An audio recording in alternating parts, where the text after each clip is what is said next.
off. Remember, if you're in witness protection, go ahead and turn off your camera so you know, they can see this later, I guess. I don't know. All right, so I'm going to share my screen with you. I don't have anything in particular planned. Is there anything requests from the audiences? Oh, I do want to talk about one thing real quick here. All right, so we received, yes, I have a scam folder.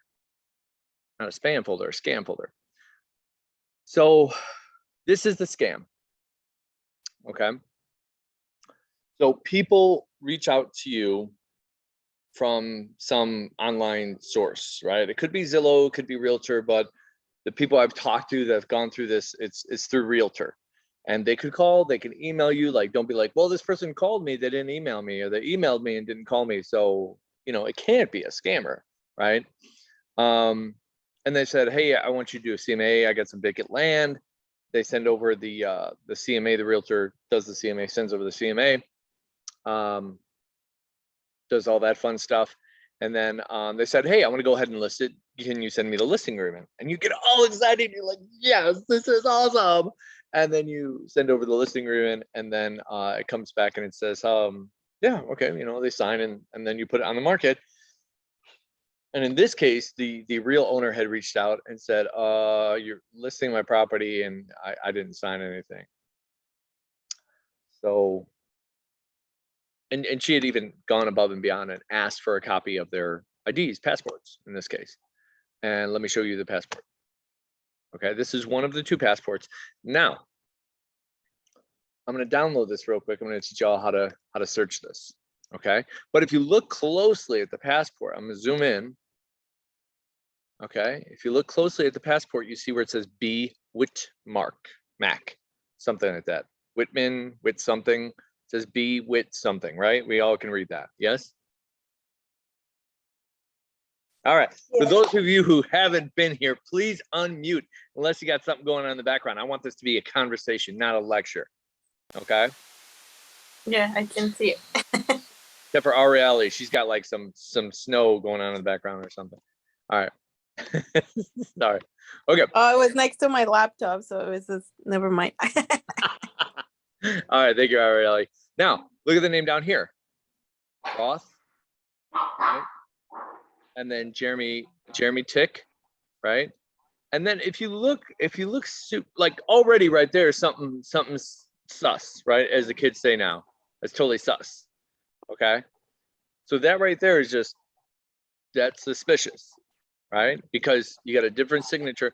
And then you look down here and you see how this line is crooked, where it says P, like caret symbol, if you will, Can Gutierrez, caret symbol, Julio.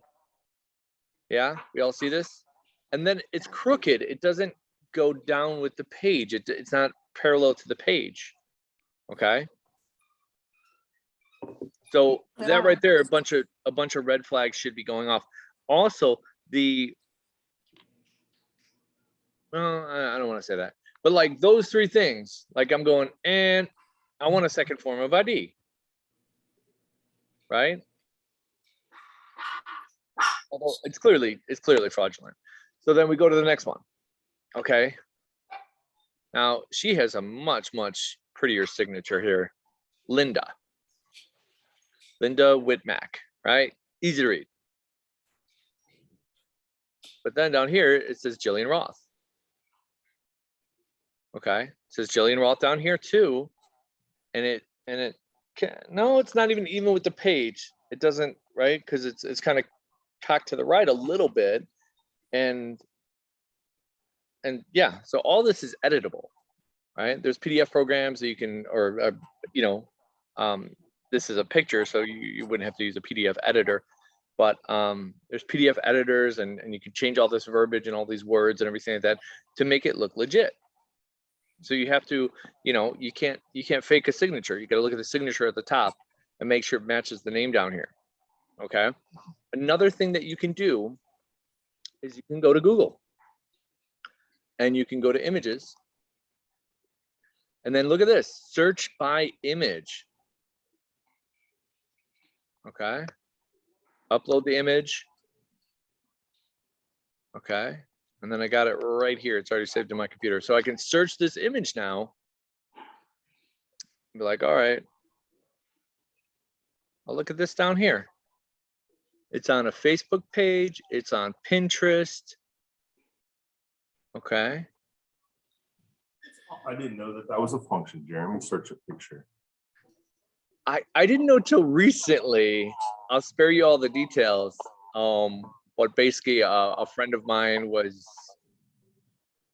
being approached by a bunch of different ladies, and I showed him that they were not who they said they were. Okay, so you can see right here it says B. Whitman, right? His name's Brian Frederick Whitmack. Sorry, not Whitman.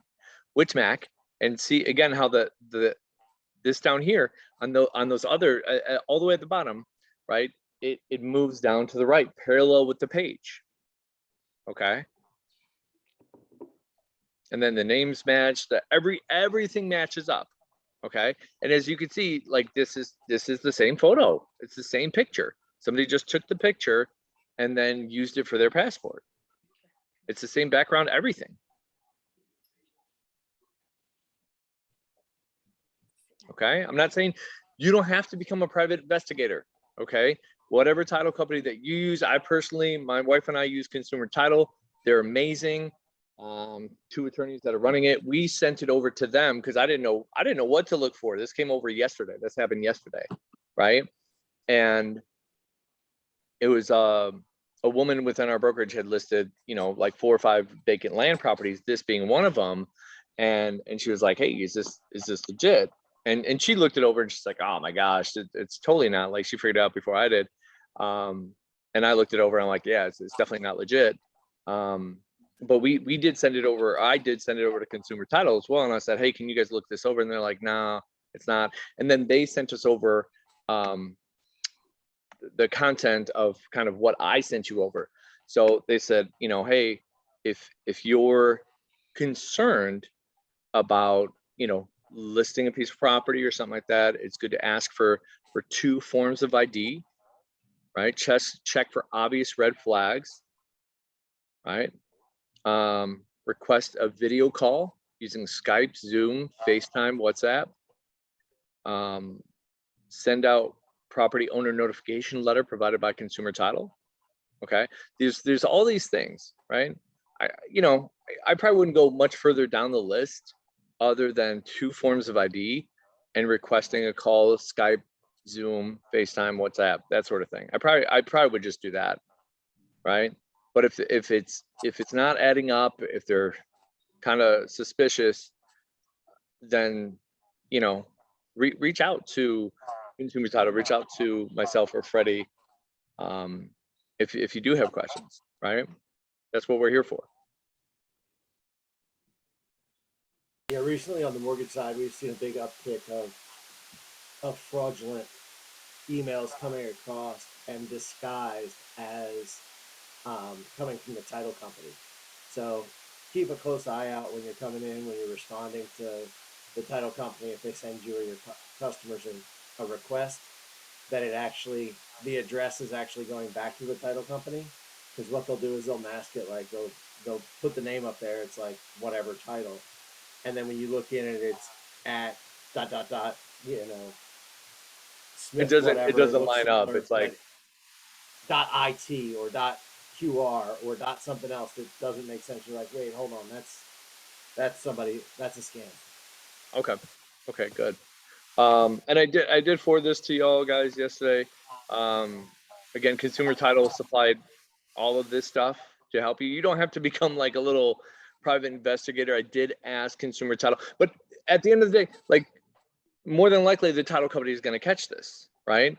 But at the end of the day, you're taking the time, you're listing the property, you're following up and calling these people back. And if you're a good agent, you're giving updates to your seller as well, right? You're still going through the entire process of the sale of the property, but at the end of the day, you're not going to get paid, right? Because it's fraudulent. Okay, so I just want you to all be careful. Like, I don't want you to think the onus is on you, but the last thing I want you to do is take your time, list the property, get that property on a contract to not get paid at the end of the day for it. Okay. So I did ask Consumer Title to put on a training for this. They're checking their calendar. They're going to get back to us. We're going to do a full 1 hour training on this just to help us be more educated and knowledgeable about this. Any questions about this before I move on? Nope. Nope. Hello, Christine Bouchard. Good morning. Hi, Jeremy. How are you? I'm good. I'm good. All right. Okay, let's do some actual contract training. How about that? How about that? Anybody have anything that they're struggling with? Don't say NEFAR, Christine. Don't say NEFAR. The NEFAR as its contract. I'm not struggling with that. No, I'm just saying I you would like have it. to teach the class then. I like it. Exactly, I know. That's all good. I'll do that. We It's might easy. do. We might Okay. what? We might do like a Zoom, you and me, just to Why? kind of. Why not? Why do I have to Zoom with you? I talk to you every day. What do I need to Zoom with you for? Because why? That's the next obvious step in our relationship. Come on now. All right.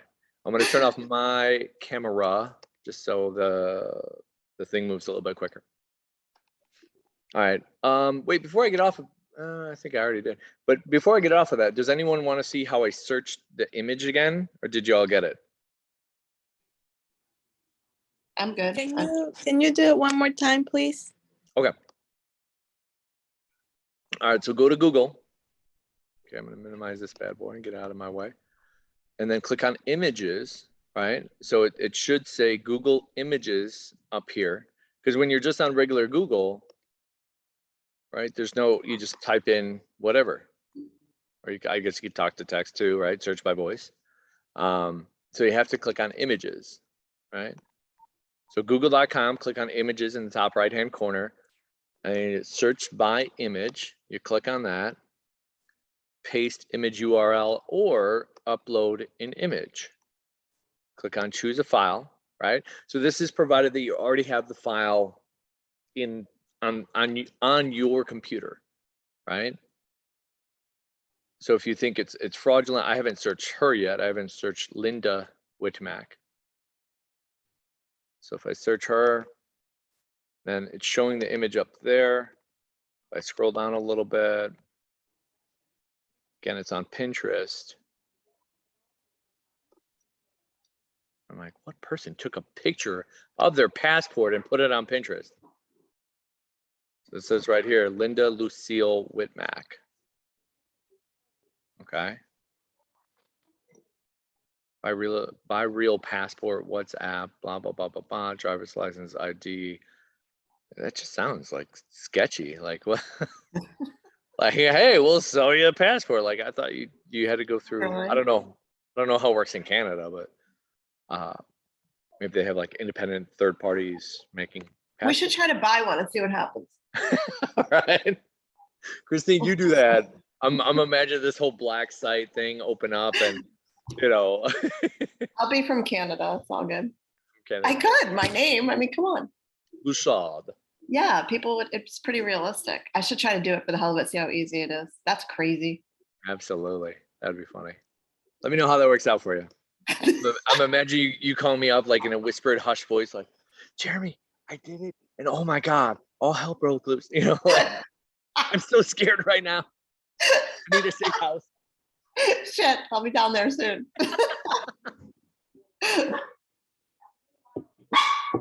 Okay. Let's tell that puppy to zip it. Okay, Paris, stop. All right, somebody throw out a suggestion. What do they want to learn about today? Anyone? Bueller. Thank you, Jeremy. Thank you, Jeremy. All right, appreciate that. Everyone got their coffee? Maybe that's the problem. I don't have my coffee, then my voice doesn't work all the time. Ugh. Okay, I'm gonna make something up here. What random addendum have we not covered yet? Wait, I think somebody put something. Whoop. Okay, chat. Yeah, go check it. Getting my coffee. Good job, Faith. All right, escalation clause. Yes, listing Oh. contracts. Let's do it all. Do I have to search by passport image or does driver's license work? Yeah, any image that you have a picture of, you can search. In this particular case, we had 2 passports. So you can obviously search those images to look up where else they're at. So any picture of anything, right? If you have maybe you're a single gentleman per se, and there's this, you know, maybe you think you're getting catfished. This beautiful woman sends you a photo and starts saying I love you, and you're like, whoa, we haven't even had a phone conversation yet. Calm down. You can search that image and see where else it's shown up on Google, right? So you can search any image. Okay, so we had a listing contracts request first, and then Julia will go over the escalation clause. Okay, everyone ready? Break. All right, cool. Ready. And for those of you who don't know, I'm just gonna cover this again real quick. Okay, if most of the people should be invited to this, but if you're not, send me an email, not a chat. Send me an email outside of this training saying, hey, please invite me to the Florida HomeSmart training videos. Okay. So let's say you wanted to watch a very detailed 3-hour explanation on listing agreements. See right here. So ooh, what happened there? So we got listing agreement session 1, listing agreement session 2, listing agreement session 3. Okay, so that's the highly detailed. We're going line by line. We're explaining everything. There it is, right? There's probably never going to be a more detailed contract training for listing agreement. Okay, but let's just say you want a quick, how do I write this up in 1 hour? I don't need all the explanation of the little bitty, what this means, what that means. You know, we have that as well. So writing up a listing agreement in 1 hour. Okay. I have a listing. What do I do? Kind of takes you through all the steps. So we're trying to cover all the different possible scenarios that you can run into as an agent, just in case, you know, maybe you don't show up to contract training that day or whatever the case may be. Now, let's say your questions weren't answered during this training and you're like, ah, man, I just want a little bit more detailed about the escalation clause. Or, you know, here we have 2. We have 2 escalation videos that you can watch, but we're going to cover it today. I'm just saying, if per se you weren't on this training and you're like, I wonder if there's another resource for that HomeSmart can provide, right? It's already here for you. That's right. Okay, so anybody who needs this, please, again, email me outside of the training, just jporter@homesmart.com or hsmove.com, goes to the same place. I'm the guy who emails you like 3 times a day, so you should be able to find my email. Not every day, but you know, most days. Every day. Okay, so let's talk about listing agreements. All right. Dare, do you know which listing agreement we should use? The only listing agreement we should use?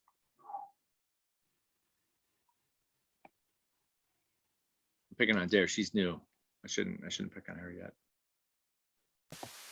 Can I answer? I'm gonna go with the 4th one down.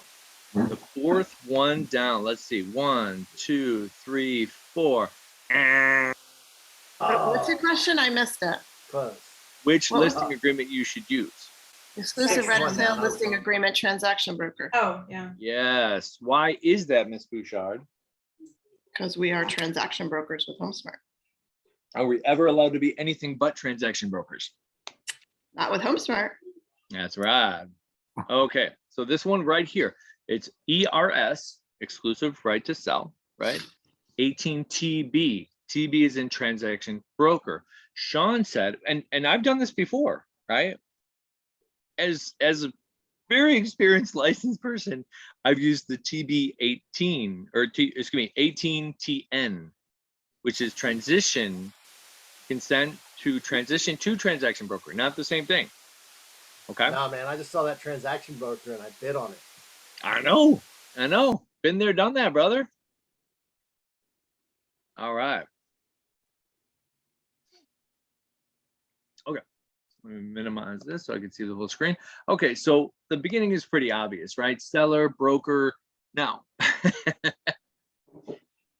people want their name on it, right? So you are not the broker. Freddie is not the broker. The broker in this context means HomeSmart, right? Just in case you can't spell it, it's right over here. Okay, just kidding. All right, so the seller goes here.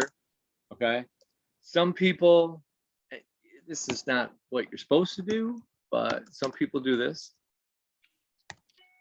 Okay, it's just you're gonna get credit for it. It's okay. You're gonna be on the bottom. It's okay. You're gonna be there. Okay, but you just that's how you fill that out, right? Start date, end date has to have a termination date. Can't be TBD, anything like that, right? Sometimes if I'm doing stuff, like I'm like, or they're doing stuff, or whatever the case may be, the property's not ready to list yet. I might, and this is more paperwork, so you have to decide what's right for you. But I might say, okay, listing date is the 6th, right? So from this day forward, I'm protected. And then I'll do an MLS exclusion form until a week from now, 2 weeks from now, whatever the case may be, to, get their property ready, right? But this way I'm protected. I got the exclusive right to sell, that sort of thing, right? Then the termination date. In this market, typically I do 6 months, but I always tell people you can cancel at any time. Jeremy, can they still shop for realtors for another listing agent after they have signed the agreement? So how does that work? Or can they come and say, no, never mind, we want to switch to another agent? Well, if it's already signed, again, you have the exclusive right to sell. So you can hold them to the contract and say, no, we have a legal binding contract in place. Okay, that contract expires this amount of days. I said, if you had contracted me to build a home for you, and I said it's going to take 6 months, and after 1 month, you're like, hey, why is my home not done? That's ridiculous. I said it's going to take up to 6 months. It might take a month. It might take 2 weeks. It might take a month and a half, but it can take up to 6 months. And that's so, that's where you just need to have a conversation with them and simply say, why are you feeling like this? What's going on? Okay. Okay. Do you have a situation going on like that right now? No, but it happened to a realtor that I know, and he's actually just in that, but it's with another broker. She just reached out to me. I'm like, change with us, but I was like, I'm not sure. Reach out to your broker. Yeah. And that is weird. A lot of times that's something that they've done, because they haven't communicated. They listed the property, they put the property up on the MLS. Maybe there's been a couple of showings here and there. A few weeks have gone by and they're like, what's going on? I haven't heard from you. You should be reaching out to your client at least once a week to say, hey, there's been no showings. There has been showings. There's been 2 showings. There's all this activity on Zillow, on Realtor, on this, on that, on Pinterest, whatever, right? And, this is what we're doing about it. At this time, we have not received an offer. Here's a new CMA of your property, right? The market's changing, right? Yeah. So might be priced appropriately, might not. More than likely, if your statistics say if you're on the market for 2.5 weeks and you don't have an offer in hand, you're overpriced. So most of the time it boils down to the listing agent communication. But at the end, if they keep pushing, they can get out of that contract. Well, with attorneys, I mean, it needs to be mutually agreed to be canceled. This is a legal binding contract. But is this something, I hope that never happens to me, but that's something I would just let you know, because you have to cancel since you're the broker, right? You have to agree, or Does that make sense? Like, I no, I mean, you're working at it as a representative of the brokerage. So you can unilaterally make that decision and say, okay, Okay. if you guys aren't happy with me, then, you know, at the end of the day, if they want to cancel, the relationship is probably ruined. You should try to, you know, fix it, get it back. If you cancel, it's going to be ruined anyway. If you hold them to it, it's going to be ruined anyway. yeah. Right? It's the relationship that matters, not the contract. Yeah. Yeah. I think she told me it was not, she didn't do a bad job. It's that they reached out, they had the other realtor offer like a 1% for the, for the seller and agent and 2.5 for the buyer's agent. This is like really cheap. I'm like, oh, I hate that. And I don't know Okay, why and they that- reached out to them when they knew they had a contract. I don't know. That It's- was weird. That's an ethics violation, right? Yeah. You cannot Yeah. solicit another realtor's listing, right? When it's active on the market. Yeah. That was a weird one, but thank you. That's good to know. Okay. No problem. Yeah, if somebody reached out with a discount and you know, I would simply say, you know, what's the cheapest car that you can drive? You know, I don't know. Ford. a Ford. Okay. Let's say, you know, like I'm sure you could get a car for around $1,000 out there. Is that the car that you choose to drive? And you know, they'll typically say no. And I'm like, well, why not? Well, it's going to break down. It's going to do this. It's going to have these problems and this and that and the other thing. And I said, okay, so what do you think the dangers are finding the cheapest realtor that you can find? Do you think they're going to be communicative? Do you think you're going to get the best offer? They're willing to drop their commission so much. What do you think they're going to care about you dropping the price of your home? Yeah. How well do you think they're going to be negotiating on your behalf? They're already violating ethics, you know, violation from doing this. They might not even have their license long enough to sell your home. Right? I mean, is that the kind of person you want to be in business with? Yes. They would say no. So I mean, that's what I would bring it up. Mhm. You can always find somebody to do it cheaper. It doesn't mean it's better. Mhm. Right? At the end of the day, I would be like, why did you list with me? You know? So just don't fight them on it. Don't, you are a slave to this contract, you know, like that never goes over. Yeah. You know? Like, Yeah. so I always just try to ask questions. And why is it that you feel that way? Well, this person emailed me and, you know, they said they do it for 1%. And I'm like, oh my gosh, that's a huge savings for you. Mhm. Right. Mhm. And then I'd say, well, you know, let me ask you something. You know, what else can you get cheaper? Right. I'm sure if you shop for expired meat, right, or about to expire meat, you know, there's always ways. Do you clip coupons? Do you drive the cheapest car you can drive? You know, why not? Because there's always another cost associated with that, right? Mhm. So, but if you calmly explain it to them, then, you know, it becomes clear, like, oh yeah, just because it's the cheapest thing doesn't mean it's the best deal, right? And then ask them what advertising corners do you think they're cutting? Do you think you're going to get maximum exposure Mhm. with that type of listing? And they're offering open houses like I do, you know? And I think we all Yeah. know, right? Open houses that's for you. That's not for the seller. But Yeah. it makes the seller feel better about it, right? Like, oh, they're doing open houses. Yeah. Doing it. So 6 months. Okay. All right. Description of property. Now, if you go into the previous listing, let's say, okay, let's go back to Matrix, and I'm going to pull up the address I always pull up, 10307 Gifford. Excuse me. Okay. So if you go in here and you click on Form Simplicity and you create a new listing, all of that stuff is in there. Okay. But let's say you didn't do that. Okay, you could hit this little button over here, go to the tax records. And then somewhere is the legal description. Subdivision. Oh, here we go. So we got the, whatever this long number is here, the folio number, I call it the tax ID number. Okay, legal description, copy, go back. Oh, property address, just kidding.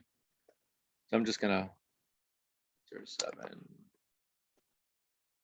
Gifford, legal description. Oh, just kidding. There we go. Paste. Okay, good. Personal property, including appliances. Okay, so let's hypothetically say they want to include the washer, dryer, stove, and dishwasher. Dishwasher and microwave. Okay, who sees the potential problem when writing up an offer for this? Anyone? Bueller? Bueller? Christy Bouchard, come on. No, it's somebody else. Stop it. Okay. Come on, guys. Think. Put your thinking caps on. Julia. Julia. The lender, The lender. Okay, why is that? because it's then part of the real estate price, which those items can be removed and they're not permanently affixed. It's personal property. It's not supposed to be included, but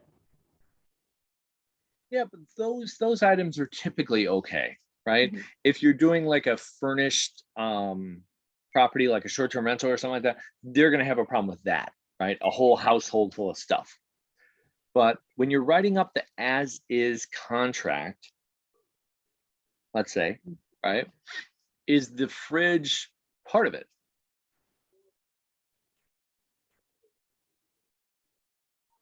yes. Please keep that refrigerator out of there.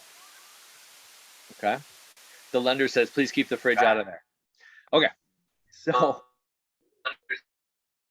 when you, let me explain, let me save this real quick. I don't know where I'm gonna save it. All right. Okay, I'll just tell you. So in the personal property section of the as-is contract, it's gonna automatically have the fridge in there. Why don't you toggle over to the, why don't you bring up a. Yeah, this, okay. Just so they could see that whole set of verbiage there. Okay.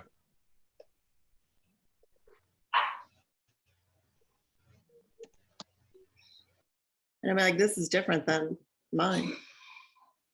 But is yours standard in the, like, does the fridge come in it? Yeah, no. No? Okay. So It's see been right check here, marks. so We this have a is, bunch of check marks. this is the as-is, right? Refrigerator's right there. So it doesn't matter if it's written down here with the washer and the dryer and all that fun stuff, right? That's not normally a part of it. If you look up here, right? You got the range, oven, refrigerator, dishwasher, disposal, ceiling fans, drapery rods, draperies, blinds, window treatment, smoke detectors, garage door openers, thermostats, doorbells, blah, blah, blah, blah, blah. So microwave's not even part of it. And the fridge is not even a part of it. Or excuse me, the fridge is part of the washer and dryer is not part of it. Right. Okay. So you don't put fridge down here because it's already right here. It's redundant, right? You don't put oven down here either because it's already listed up here, or dishwasher. Right? You put like microwave. But what happens if on the MLS sheet, it says, hey, fridge is not included, right? You look at the appliances on the MLS sheet.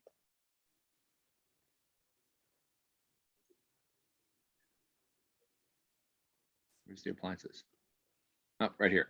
Okay, you look at the appliances on the MLS sheet, and guess what? Fridge is not included. All right, the dryer is, the washer's not, microwave is. Okay, so, and I write up the contract and I don't line this item out. What happens?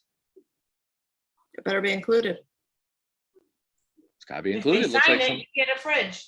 somebody's buying a fridge. Yep. If you're the listing agent, who typically is going to buy that fridge? Is it going to be the seller?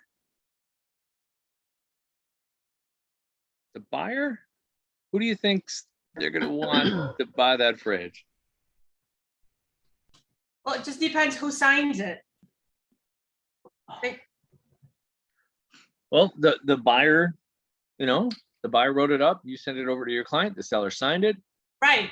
If the Now- seller signed it with the fridge in there, then the fridge stays.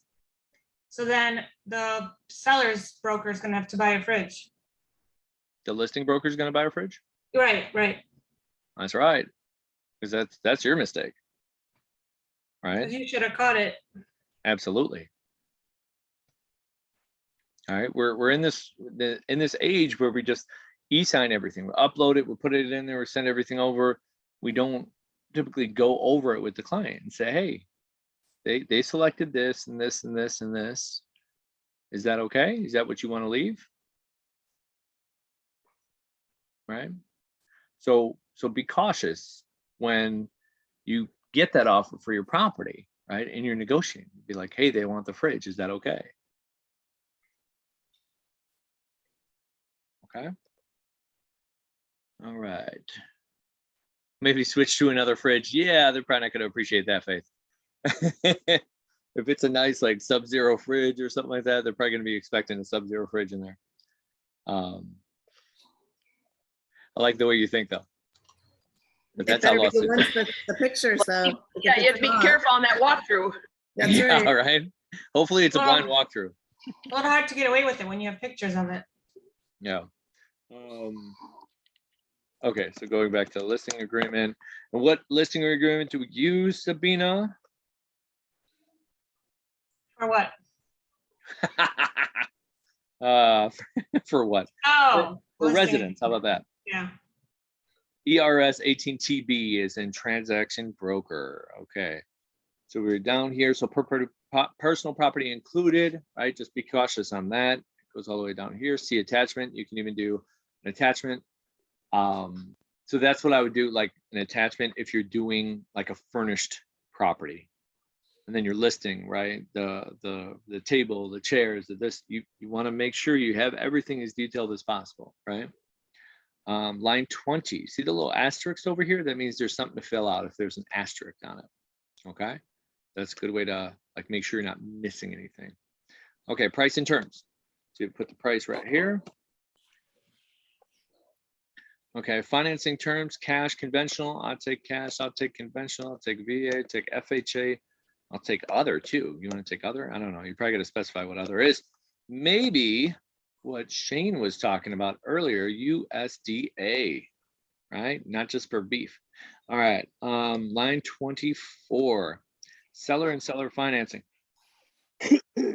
Seller will hold a purchase money mortgage. Okay. Do they want to hold the note? Are they willing to hold the note? Right? Could attract more buyers in this market. All right, something to consider. Oh, gosh, sorry, gotta stretch my legs. Okay, assumption. So, I haven't seen this box checked in a while. Assumption of existing mortgage. Just do, if they're willing to do something like that, I typically don't select those. Just so you know. Okay. So, and then if you do, you gotta, specify the terms, the money, the down payment, this and that. I typically skip all of that. Okay. 37C, seller expenses. Seller will pay mortgage discount points, other closing costs not to exceed X%. Okay. So because the market's getting a little more challenging in certain areas and certain price points and whatnot, it could be good to pay down, and the interest rates are high, right? It could be good for the seller to pay down mortgage discount points to the buyer, or closing cost credit. That'd be something to consider too. All right, just some friendly advice there. All right, is the seller financing done that often? Julia, no. I haven't seen it in this market. I was around back in 2008, 2009. 2010 and whatnot. So a lot of times they were like, hey, if you take my overpriced property, I'll give you seller financing. If I make some money on the deal. So it was a terrible situation. It was like, take over my terrible situation for me, so I'm out of it, but you take it on, and I'll give you seller financing. So you know, and what I tell people right now, like the market is still pretty hot. You know, as far as it's still being a seller's market, the buyers still don't have the real leverage here.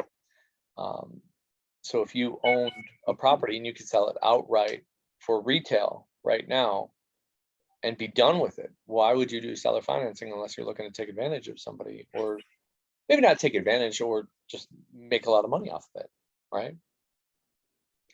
Got another chat. All right, Faith, as rates go up, sometimes they will finance. Oh, there you go. And that's a good point, because, right, they might be locked in at a very low rate, or it's completely paid off, right? But you can get some more favorable terms. But there's different programs out there. I would say check into Divvy and check into Home Partners of America too. That way you can get a regular commission, right? Your seller can be free and clear of that property, and then somebody else can take over the note, and they can do like a rent with option to purchase or rent to own. Okay, so check into those two programs. It's Home Partners of America, Home Partners, and Divvy, DIVVY, Homes, something like that. Okay. Okay, I think Divvy gives you up to 3 years, and it's more of a rent to own situation. Home Partners gives you up to 5 years. Both credit scores are 550, but check it out. I don't know all the specifics. Okay, seller does not authorize line 60. Okay, let's go back up here. Line 59, okay. Display property on the internet except for street address. This could be a way to get people to call you. Some, you know, agents do this with the strategy of, hey, I'm not going to list the property on the internet, meaning the property address. It won't display the property address on the internet, so they'll have to call me, right? But the MLS number is still there. They just give that to the buyer's agent, and then they still go through the buyer's agent. It's not really, you know, yeah, it's not really anything that I would recommend. Maybe if the seller just doesn't want it displayed on the internet, then you can check that box, right? I typically don't recommend people do that when I'm working for a seller. Line 60, seller does not authorize the broker to display the property on the MLS. If they check this box, then it's going to be very hard to market, and they need to initial line 65 if they check that box. Okay, so this one right here, then they need to initial. Okay. Okay, 65. Next one is 68. See the asterisks? I keep looking at the asterisks. Check if applicable. Use a lockbox system to show an access to property. Okay, yes, that's what I always do. Some people like the electronic lock boxes. They're, I think, around $125. I personally don't use them. When the market was super duper hot and you had sight unseen offers going out, I would recommend it for that time. And then you still got sketchy agents like just giving out a lockbox code so they can go anytime, day or night. Agents ultimately will find a way around that. They'll give them the app and download the app, and then they can put it on their phone. They can use it that way. You know, to me, it's not solving any sort of problem. It's just making it more inconvenient for lazy agents to do that sort of thing. Okay. So I just use manual lock boxes. I've never had a problem, never had somebody like come and steal the key and, you know, I had to change the locks or anything like that. But obviously that could be a situation that you run into if it's, you know, a cheaper lockbox and somebody gets into it that way. Line 72, withhold verbal offers. I always check that box. Withhold all offers once the seller accepts the contract for the property. I always try to encourage backup offers. So I will check this box, but not check this box right here. Okay. All right, line 80, seller does not authorize the automated. I do check this box, okay? Because I don't want Zillow or whatever to say it's worth X amount of dollars, and then somebody bases their offer off of that, right? So it's not just Zillow, it's the automated estimate from anywhere, right? Seller does not authorize third parties to write up comments or reviews about the listing. I check that one too. I'm like, I don't want anyone's reviews or comments about my listing or, you know, that property. It just, it's meaningless, right? Because if they like it, they're going to put out an offer. They're not going to write up some comments. If they don't like it, they might write negative comments about it. And then your seller's looking at you going, how are you going to fix this, right? Make all, and again, we're not going line by line. I'm just like filling out the blanks here. If you want the fully detailed line by line discussion, we have the recording of that. And it takes like 3 hours. Make all legally required disclosures, including all facts and that materially affect the property's value and are not readily observable or known by the seller. Seller certifies and represents that the seller knows of no such material facts, local government building code violations, unobstructed defects, unobservable, thank you, unobservable defects, etc., other than the following. Okay, so then I say, hey, is there anything that you know that's wrong with the property?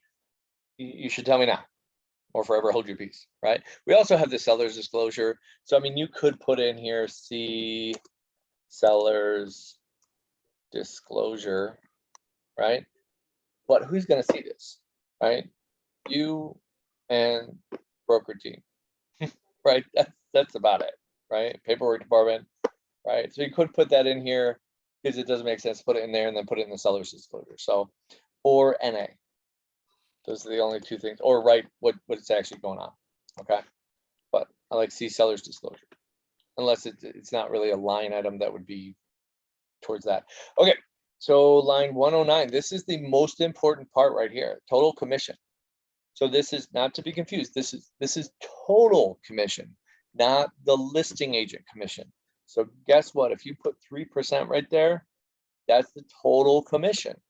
And then if you go down to the co-op part and you put 3% in there as well, then you're making 0% because you're paying out 3% and you're only receiving 3%.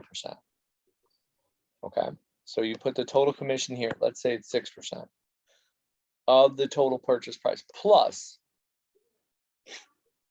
Let's say you want to charge them charge the seller transaction fee too. You charge them $350, you charge them $405, you charge them $500. You can have whatever transaction fee you want. It's not what we're charging you. Okay. And just because I end up fighting with a lot of agents about this, if you're paying out a referral fee, okay, if you're charging your client, buyer or seller, a transaction fee, and again, you can charge them whatever you choose, okay, the transaction fee doesn't go and cancel the transaction fee, and then you're just paying off of this percentage right here. No, my friend. This is considered additional commission right here. So you take your 6%. Let's say at the end of the day, you make 3%. Please don't put 3% here unless you're charging a total commission of 3%. But let's say right here, you're charging your listing side, right? You're getting 3% plus $1,000. That's total commission. So let's say it's a $100,000 property. So it's $4,000 is your total commission. If you're paying a referral, it's going to be total commission. Okay. So let's say you're paying out 25%. It's 25% of the $4,000. You can't say, no. Well, this is a transaction fee that goes right to HomeSmart to pay my transaction fee. No. That has nothing to do with it. Okay. It's total commission. That's what you're paying the referral fee on. Is there any questions about that?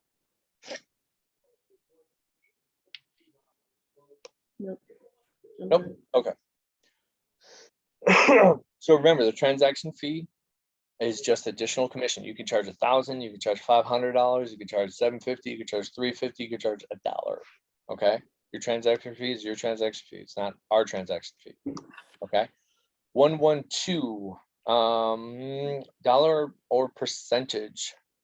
The consideration paid for an option. So let's say they want to do like a rent with option to purchase, right? So that's what you put in here. So if, again, I would put something in there because you never know what's going to happen. Maybe somebody comes up with a very attractive rent with option to purchase, and they're like, hey, that's cool, I want to do that, and then you didn't fill anything out there, you don't get paid. Okay, let's say lease. Okay, 10%, you know, and in perfect world, you should put the percentage in here as well, because it says dollar amount or percentage. If you don't put the percent in, you don't put the dollar amount in, then, you know, they can just decide to pay you whatever, right? $10. You just put 10. Okay. But if you're putting in dollars or percentage or whatever, just make it clear what you're charging. Okay. Line 122, broker fee. Okay, this is the termination protection period. Okay, so let's say the seller comes to you, like Ariely was talking about in the beginning of the Zoom. The seller comes to you and says, hey, I want to go ahead and cancel. Okay, because maybe they made contact with the buyer somehow, and they're like, hey, you know, I'll cancel with my listing agent, and I can just sell it to you directly, and the commission I was paying them of $10,000, I'll just knock it off the price, or I'll knock off 5,000, and then you get it for $5,000 less, and I'll save $5,000, and we're all good, right? Well, that's what the protection period is there for. I typically do 180 days, right? You could do 1 day, you could do 10 days, you could do 60 days, that sort of thing. Okay, I just explain it as, you know, someone once upon a time, you know, did something like that. If they list it with another broker, it doesn't count, right? You can't, there's no protection period. So like Ariely was saying, if they go ahead and they list it with this other broker, then there is no protection period, right? But this is for buyers who have seen the property before in the past. It's not every single buyer. It's not, you know, that sort of thing, right? So if they cancel with you and they put it up for sale by owner, and then somebody just finds it on Zillow or something like that and comes along and offers for the property and purchases it, then there is no protection period for you. Okay, make sense? Mhm. All right. Line 127, retained deposits as consideration for the broker's services. Broker is entitled to receive, I put 50% of, if left blank, right?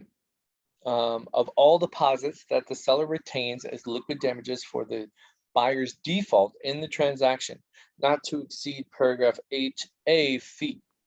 Okay, so meaning the only time you're going to get the, I guess here, all right, if the buyer's agent forgets to do an extension, and maybe they do an extension of the closing, but don't do an extension of the financial contingency. So I want to be very clear about this. The financial contingency doesn't automatically extend because you don't have a clear to close. Okay, but you're only extending the closing date. Okay, if you only extend the closing date, that earnest money goes hard, which means it's no longer protected. Does everyone understand that? Yes, I do. Okay, because almost every single buyer's agent that I've been the listing agent on the other side of, if they extend because they don't have a clear to close yet, they don't extend the financial contingency. I'm not about to point it out to them. Nope. But in my head, I'm going, your client's earnest money is now hard. We're keeping it if they don't follow through, or they're not able to close. Well, but the lender denied the financing. Okay, well, you should have extended the financial contingency. Okay. So we got a question in the chat. Faith said no. All right, good, Faith. Good job. I don't know what she said no to. So co-op, paragraph 9, line 133. So this is where you're paying out if they're single agent, if they're transaction broker, if they're, you know, non-represented, that sort of thing. This is what you put in here. Okay. So maybe you want to do, oh, you could do dollar amount too. Okay. So maybe you want to do 3%, right, to a single agent, and then fill in all the blanks, please. Or you could just do a flat dollar amount, right? So you could do $1,000 instead of 3%. Okay, but it's not both, right? Okay, to a single agent for the buyer, or 3% of the purchase price for the transaction broker, that's us, right? To the transaction broker for the buyer, and blank percent, should say or, not and really, but and let's say this is no brokerage relationship with the buyer. So maybe you want to offer a little bit less for that. I mean, that's completely up to you. That would be like an attorney, right? Because they're not a realtor, but they can, you know, represent them and get a commission. So you could do it that way as well, or, you know, 1% or 3%. I do the same percentage all the way across the board. Okay, if you click this box down here, none of the above, that means you cannot put the property on the MLS. Okay. Next, line 144, conditional termination. So let's say you do agree, you know, in that situation with Arielli's friend, where they're with a different brokerage that shall not be named, and they can't work things out, right? And they say, okay, well, you know what, we're going to agree to terminate, but you know, I had professional photos, I had a virtual staging company come in and stage everything, and an actual staging company, and my actual receipts that I've paid for out of pocket add up to $2,500. Okay. Even if you put 0 in here, that money is protected. Okay. Because if you read through this, it's the actual receipts that they need to pay you back for the conditional termination. Okay. All direct expenses, you see that? Reimburse broker for all direct expenses incurred in marketing the property and pay a cancellation fee of, I typically do a minimum of $1,000. Not that I've ever enforced that, ever, but you know, you could always said, hey, you want to cancel? Okay, well, I paid for photography, the drone footage, the sign to go up, this and that. I got receipts for all that. So I'll add all that up plus my $1,000 cancellation fee. You're gonna owe me $2,500. How would you like to pay for that? Right? And who are they gonna make the check to? Are they gonna make the check to Christine Bouchard or Arielli? HomeSmart. HomeSmart, that's right. Because that's the only way you can get paid, right? Unless you got a side hustle going, and then like delivering newspapers or something like that, then you don't have to be paid through HomeSmart. All right, arbitration.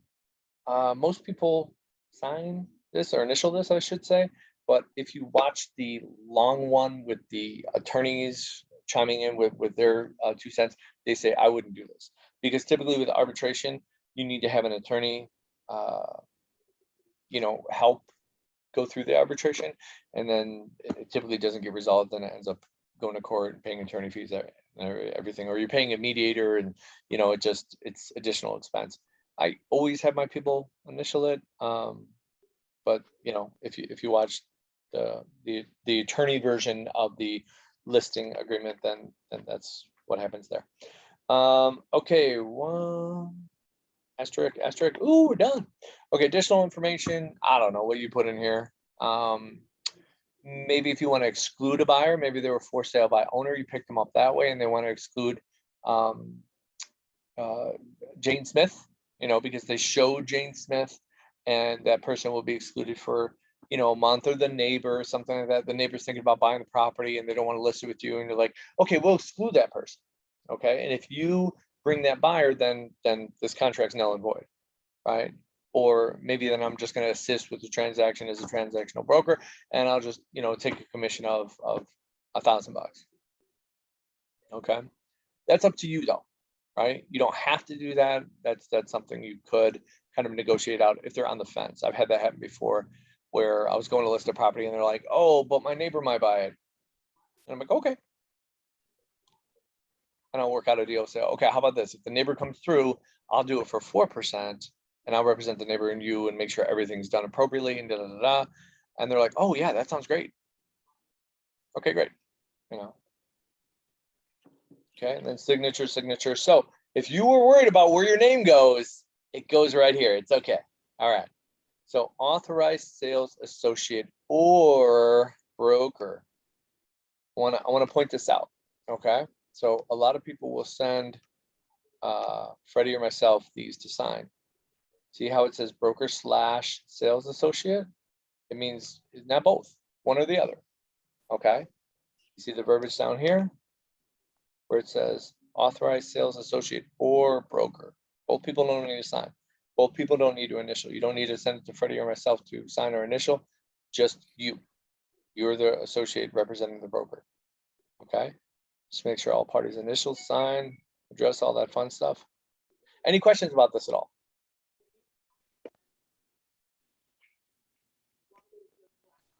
All right. We're not I have gonna, a quick question. yes. Should I just talk about it later or? Oh, no, please, Faith. I'm sorry. Go ahead. Well, the one contract that I had where they wanted to cancel it out because they couldn't agree on the price at the last minute because the appraisal came in way too low. Oh, I remember that. Yeah. Yeah. So they did cancel out, and I think we did give them their earnest money back, but we didn't have to because they canceled the day before closing. Oh. Okay. Now. It was still within the required time. It was still under contract, but the seller said, no, I'm not gonna change the price to what the appraisal value was, and they wanted to put it back on the market. And the buyer didn't want to come up Okay. Now, and to the original contract. just so I understand it correctly, so was this brought up before the appraisal contingency expired, though? I think the appraisal contingency had expired, Okay. but we were down to the wire because of the appraisal came in very, very late. And all we did was go round and round about when is this appraisal coming back? And finally it came back and it was much lower, $50,000 lower than the contract price. Oh, I remember. You told What me. could I they have done didn't- differently? Could I have, yeah, because the seller had to walk away with, you know, the house being off the market for that whole month. Could we Yeah, I mean- have pressed it to keep that deposit? It's not always that simple. You know, obviously both parties have to mutually agree. Okay, and sign out the cancellation and release form to say where that earnest money is going. Okay, so although you were within the right, right, that money should have gone to you because they didn't extend that appraisal contingency. It just could end up in a Right. fight, and then it goes to the courts, and the judge is going to be like Solomon and cut it right down the middle. And then nobody wins because everybody's angry. Well, I mean, the Wait, seller's did going to the have. appraisal contingency get extended? Did the financing contingency get extended? Was there appraisal gap addendum? I have so many questions. Go ahead, Faith. There was no appraisal gap.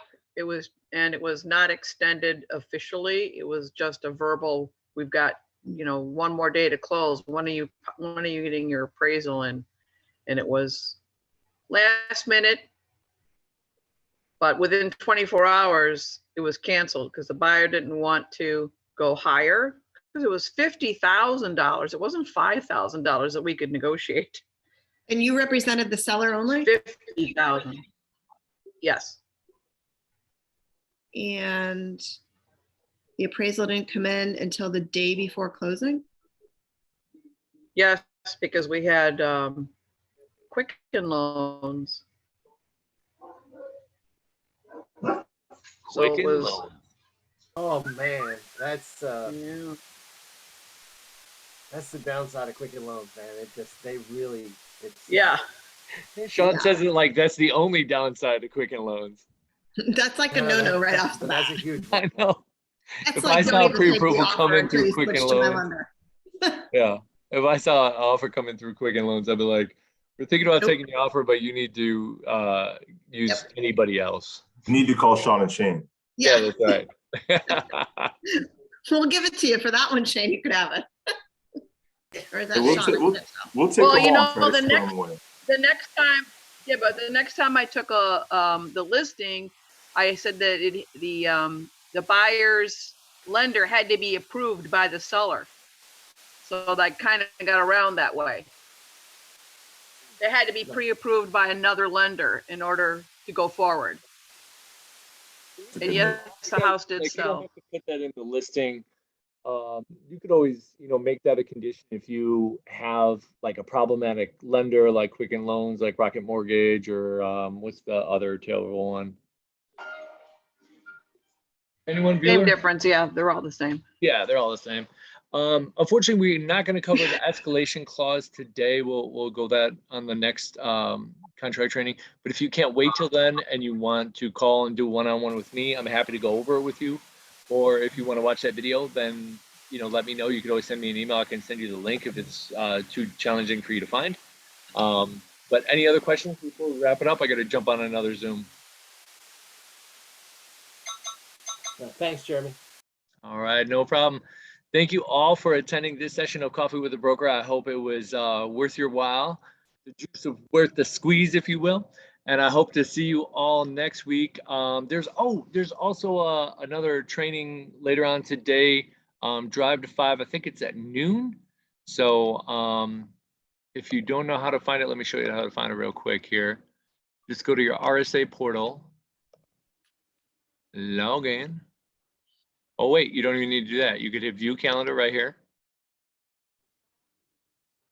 Drive to 5. Wait, what's today? Is it Wednesday? It is Wednesday, but this is the wrong week. Let me go down a little bit. Okay, here we go. Drive to 5, Coffee with the Broker right there. That's where it says noon. All right, let's filter this to Florida. Hold please. Okay, that's much easier to look at. Okay, so the 6th, we have contract training, which we've done that, check, been there, done that. Noon, if you don't want to sell any homes, I'm just kidding. At noon, Drive to 5, Roadmap to Success. They're going to be talking about Skyways, Drive to 5 database marketing, Skyways, media, customized magazines, data marketing, database marketing. Okay, so that might be worth to check it out. That should be recorded as well, just in case you can't make it. And then next week we got not next week, sorry. Next week we got Mortgage Mondays with those crazy Southern Trust maniacs that I love so much. So join Southern Trust team. This is the first Mortgage Monday, right? Yeah, it's our first one. Oh my gosh, I'm so excited. I'm gonna be there for that one. These guys are insane with the knowledge and they don't mind sharing. So I for one am gonna be there. Is this something that'll be recorded as well? I imagine we could record it. I haven't, this is our first one, so this one's probably not going to be recorded. I think this one's on, what was this one on, Shane? Completing, getting closings, getting through to closing without, on time and stress-free closings. That's it. We all want that, that's for sure. Right? That's not a hope and a And prayer. preach. All right, Man, well, I'm we- definitely going to that. That's 10 o'clock on Monday. Yeah, I got to jump off though. I got another Okay, Zoom to get I on gotta go. right, literally All right right, now. see you guys. But thank you Bye. all for coming. We appreciate you. Thank you. Bye.